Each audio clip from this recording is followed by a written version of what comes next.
Hello everyone, good morning to all of you.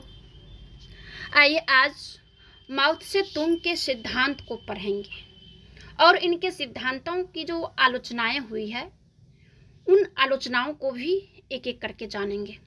पहले video में हम लोग माओ त्से तुंग के जीवन परिचय और इनकी जो रचनाएं थी उन सारे रचनाओं को हम लोग पढ़े। अब जो है माओ के सिद्धांत और उन सिद्धांतों का मूल्यांकन को भी पढ़ेंगे। माओ त्से तुंग के जो है सिद्धांत, कई सिद्धांत इन्होंने दिए थे, जिसमें कि माओ त्से तुंग के शक्ति सिद्धांत है, युद्ध का सिद्धांत है, क्रांति का सिद्धांत, माओ त्से तुंग के क्रांतिकारी वर्गों के संयुक्त अधिनायकवाद का सिद्धांत, इनके लंबी छलांगों का सिद्धांत, व्यक्ति पूजा का सिद्धांत, विचार स्वतंत्रता का सिद्धांत, साम्राज्यवाद का सिद्धांत और अंतर विरोधों का सिद्धांत। इन सारे सिद्धांतों को एक एक करके जानते हैं। माओ त्से तुंग के शक्ति का सिद्धांत क्या है? माओ त्से तुंग शक्ति के महान उपासक थे, क्योंकि माओ को शक्ति में ही विश्वास था। इन्होंने 1911 की यांगसा क्रांति में प्रयुक्त शक्ति का व्यवहारिक प्रयोग अपनी आंखों से देखा था। उसने सामंतवादी व्यवस्था में जमींदारों का निर्धन किसानों पर प्रभुत्व शक्ति के संदर्भ में ही परखा और किसान आंदोलन को सफल बनाने के लिए शक्ति अर्जन में लग गया, क्योंकि माओ बचपन से ही खेती करने में जो है अपने पिता का हाथ बटाते थे। इनके ना चाहते हुए भी इनके पिताजी जो है खेती में इन्हें जो है लगाते थे काम करने, अपने साथ साथ जो है माओ को भी काम करने के लिए खेत पे ले जाते थे। तो इन्होंने खेती भी किए और उस समय के जो सामंतवाद थे, जमींदार थे, सामंतवादी व्यवस्था में जमींदारों का जो रवैया था, जमींदारों का जो निर्धन किसानों के ऊपर जो अत्याचार था, उन अत्याचारों को अपनी आंखों से देखा और परखा। उसके बाद इन्होंने किसान आंदोलन की शुरुआत कर देते हैं और इन्होंने ये भी देखा कि किसान आंदोलन या किसी भी आंदोलन के लिए शक्ति सबसे महत्वपूर्ण फैक्टर है। किसी भी आंदोलन को सफल बनाने के लिए बिना शक्ति का हम कुछ नहीं कर सकते हैं। इसलिए इन्होंने शक्ति का सिद्धांत दिया और शक्ति के सिद्धांत अर्जन करने में इन्होंने लग गए। उसने शक्ति के बल पर 1949 में चीनी गणराज्य की स्थापना चियांग काई शेक को परास्त करके की थी। 1966 की सांस्कृतिक क्रांति को सफल बनाने के लिए उसने अपने लाल सेवकों को शक्ति प्रयोग की खुली छूट दी थी। अपने जीवन की अंतिम क्षणों तक माओ शक्ति की ही पुजारी रहा। माओ का मानना था कि मनुष्यों को शक्ति के प्रयोग से ही बदला जा सकता है और सामाजिक परिवर्तन का आधार शक्ति ही है। इसलिए उसने साम्यवादियों को अधिक से अधिक शक्ति अर्जित करने की भी सलाह दी, ताकि चीन में साम्यवादी शासन की स्थापना हो सके। उसने कहा कि राजनीतिक शक्ति बंदूक की नली से उत्पन्न होती है। इनका ये कथन है कि किसने कहा है कि क्वेश्चन भी आता है, किसने कहा है कि राजनीतिक शक्ति बंदूक की नली से उत्पन्न होती है, तो ये माओ त्से तुंग का है। इसलिए उसे सैनिक शक्ति से पृथक नहीं किया जा सकता, अर्थात सैनिक शक्ति व राजनीतिक शक्ति में गहरा संबंध है। अब आइए जानते हैं माओ त्से तुंग के युद्ध का सिद्धांत। ये किस प्रकार से युद्ध को लड़ा जाता है, अपना सिद्धांत दिया है। माओ युद्ध का समर्थक है। वह युद्ध और शक्ति प्रयोग को अनिवार्य मानता है। उनका कहना है कि वर्ग युक्त समाज के जन्म से ही विकास की एक निश्चित दशा में वर्गों, राष्ट्रों, राज्यों या राजनीतिक समूहों में विरोधों के समाधान के लिए युद्ध संघर्ष का सबसे उच्चतम रूप रहा है। उसका यह मानना है कि जिस प्रकार राष्ट्रीय क्षेत्र में समाजवाद की स्थापना के लिए हिंसात्मक क्रांति की निरंतरता आवश्यक है, उसी प्रकार अंतर्राष्ट्रीय क्षेत्र में भी साम्यवाद के प्रसार के लिए युद्ध अनिवार्य है। माओ ने ऐतिहासिक आधार पर युद्ध को वैध ठहराया है। उसने कहा है कि इतिहास में दो प्रकार के युद्धों, क्रांतिकारी और क्रांति विरोधी युद्धों का वर्णन मिलता है। हम पहले के समर्थक व दूसरे के विरोधी हैं। केवल क्रांतिकारी युद्ध ही पवित्र है। हम पवित्र राष्ट्रीय क्रांतिकारी युद्धों के तथा पवित्र वर्ग विनाशक युद्धों के समर्थक हैं। ये जो है माओ से तुंग का युद्ध के सिद्धांत के अंतर्गत कहा। माओ का मानना है कि युद्ध चीन के हित में है। युद्ध साम्राज्यवादी व पूंजीवादी ताकतों का विनाश करता है। प्रथम विश्व युद्ध ने रूसी क्रांति की भूमिका निर्माण किया और द्वितीय विश्व युद्ध ने चीन की क्रांति का आधार तैयार किया। तीसरा विश्व युद्ध में साम्यवाद की स्थापना करेगा और पूंजीवाद को नष्ट कर देगा। प्रथम दो विश्व युद्धों में साम्राज्यवाद और पूंजीवाद को पंगु बना दिया है। पाश्चात्य देश कागजी शेर मात्र रह गए।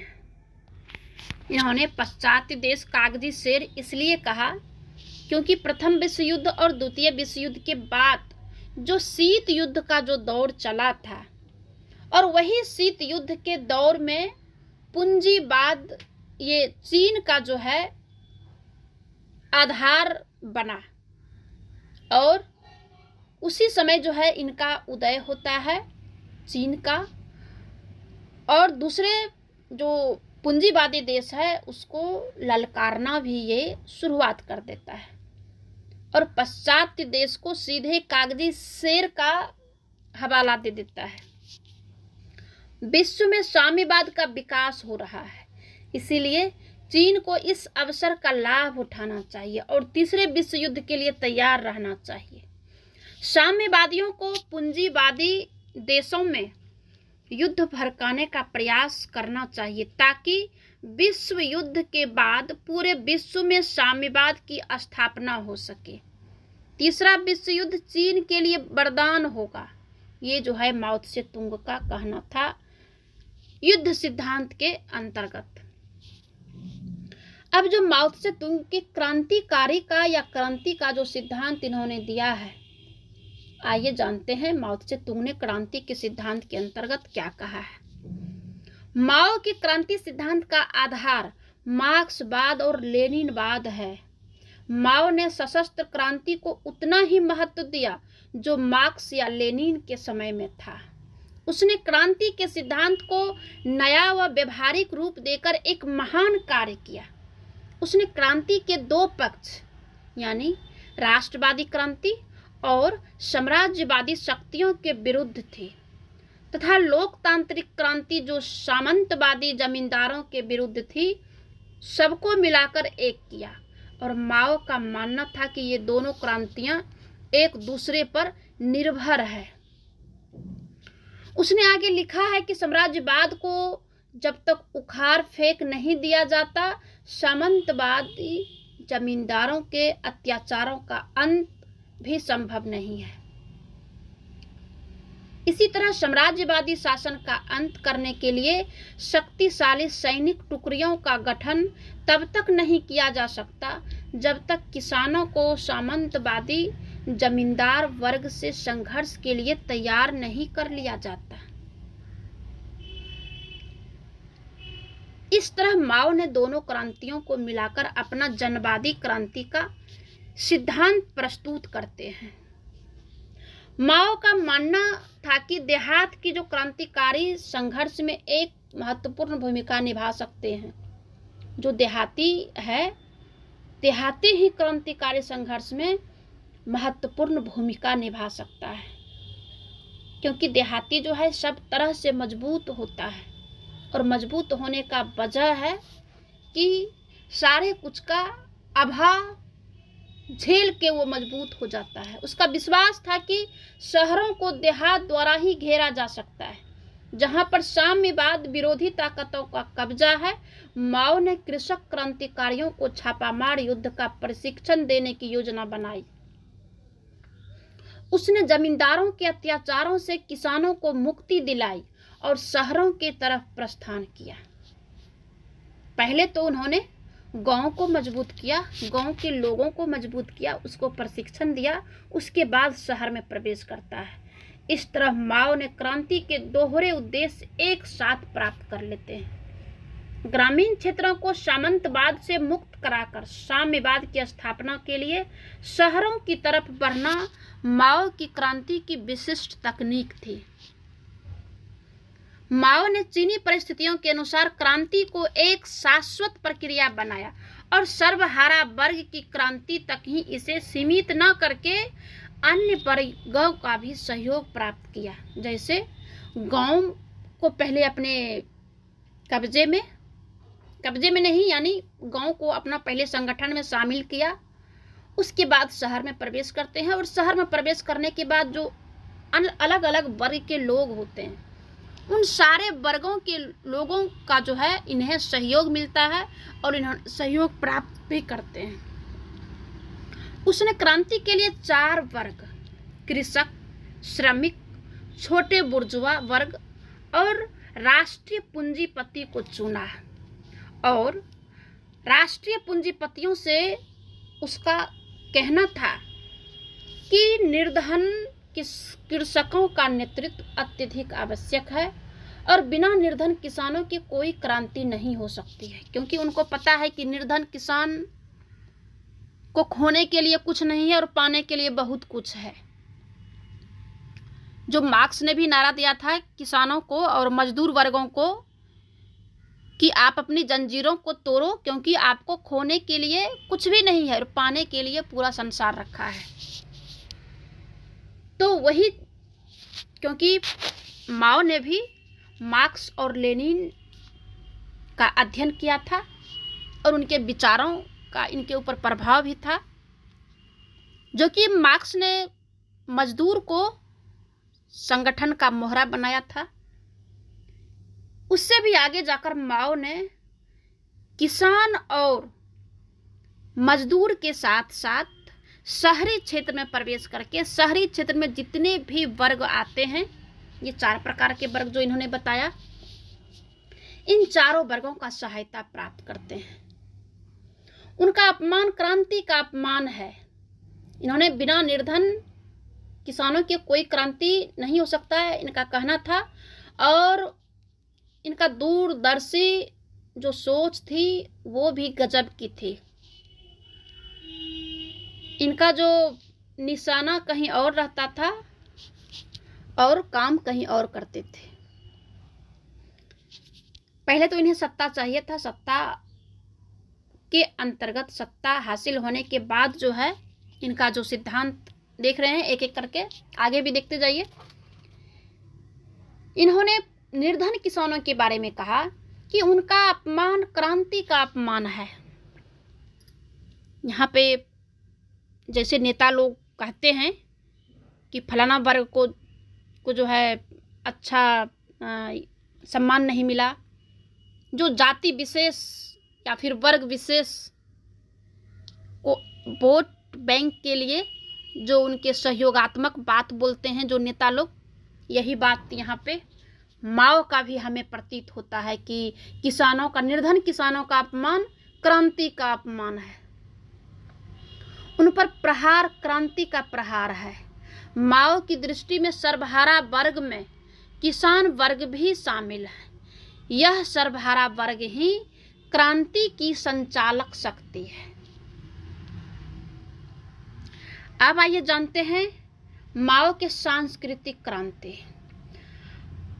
1958 के छलांग मारकर आगे बढ़ने, ये इनका सिद्धांत है। आंदोलन की असफलता के बाद माओ ने सर्वहारा सांस्कृतिक क्रांति का सिद्धांत प्रतिपादन किया।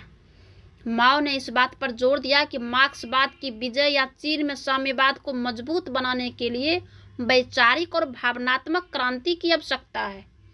विश्व में माओवाद की सफलता के लिए सभी माओवादियों में सांस्कृतिक एकता का होना जरूरी है। अब ऐसा मंच ढूंढो जहां की सारे वर्ग के लोग आ सके। तो इन्होंने सांस्कृतिक क्रांति का मंच ढूंढा और माओ का विश्वास था कि साम्यवादी क्रांति एक लंबा संघर्ष है जिसमें आर्थिक व राजनीतिक परिवर्तनों के साथ साथ सांस्कृतिक परिवर्तन भी आवश्यक है। माओ ने कहा है कि इसमें कोई शक नहीं है कि आर्थिक परिणाम प्रभावशाली सिद्ध हुए हैं, लेकिन साम्यवाद को अंतर्राष्ट्रीय स्वरूप प्रदान करने के लिए क्रांति का स्वरूप बहुमुखी होना भी आवश्यक है। तो ये जो है माओ के सारे सिद्धांत हैं। अब अगले नेक्स्ट वीडियो में माओ के सिद्धांतों की आलोचना को पढ़ेंगे। तब तक के लिए धन्यवाद।